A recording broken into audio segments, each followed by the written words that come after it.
Hi, this is Michael Neuenschwander, CPA, Certified Financial Planner with Outlook Wealth Advisors. In today's video, we're going to talk about this idea of a phased retirement, that middle ground, if you will, between being fully retired and fully at work. The focus on this video, though, is what about people who are forced into that position? In a prior video, we talked about people who are making that decision voluntarily, but today's focus, what if either because you had a change in health or because the employer decided for you, you're now finding yourself in a position where you need to continue to have income or you need to perhaps cover medical insurance and you're not quite ready to fully retire.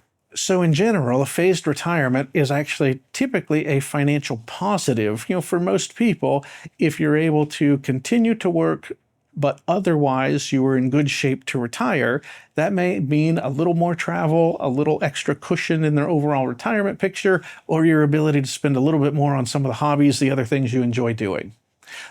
But now let's take a look at the other side. It says, what about those people who are having to go into a phased retirement because they have to, not because they want to?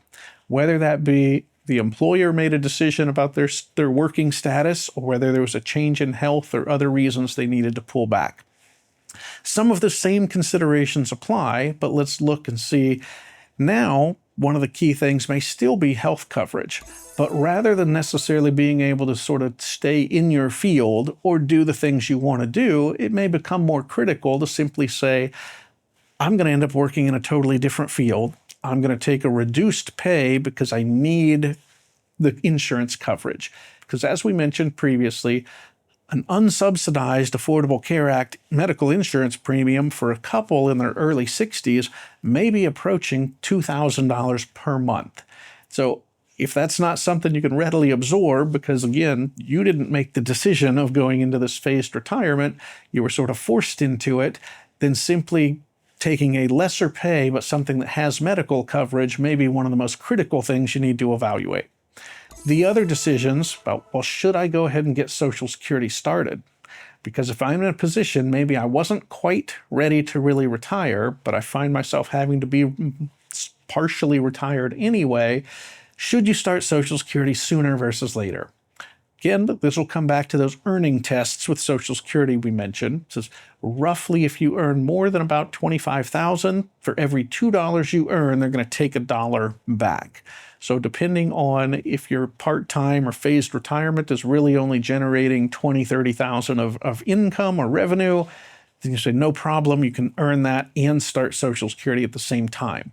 However, whether it be phased retirement or whether it be self-employed, if your income's significantly higher than that, then you're going to be more in a position where you have to rely on that earned income. And at that point, it says, is it really then a phased retirement, or are you almost back to full-time work?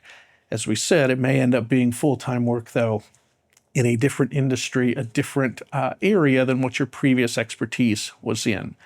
The other consideration, though, when we look at phased retirement, if you're going into it where it's not fully your choice or you're not certain that you have a plan that was going to work for the long run in retirement, it may mean that this phase of this partial retirement actually needs to last longer.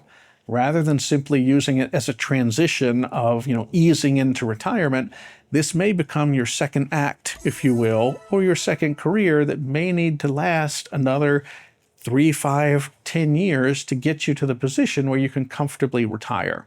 So in looking at all those issues together, is part of what we would call a comprehensive or a holistic financial plan.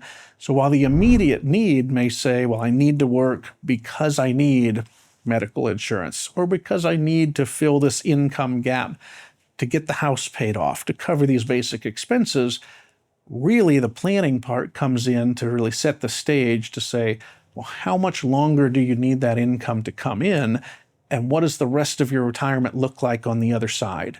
And that may help frame the picture of what kind of work you need to be doing. Do you have to have a job that will cover medical insurance, or do you have some other alternatives available to you?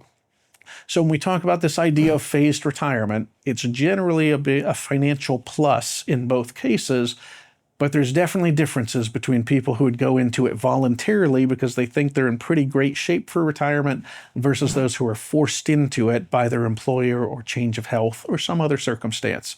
So if you have questions on your overall retirement plan, make sure to subscribe to the channel. We've made several other videos, but we've touched on topics such as when to start Social Security and the decisions that go around that, how to address the expenses of long-term care, as well as how to have a tax-efficient retirement, not just year by year, but minimizing taxes in the long run. We've also touched on investment topics such as different kinds of conservative or fixed income investments, as well as the differences between investment strategy prior to retirement versus post-retirement. So make sure you subscribe to the channel and join us in our next video.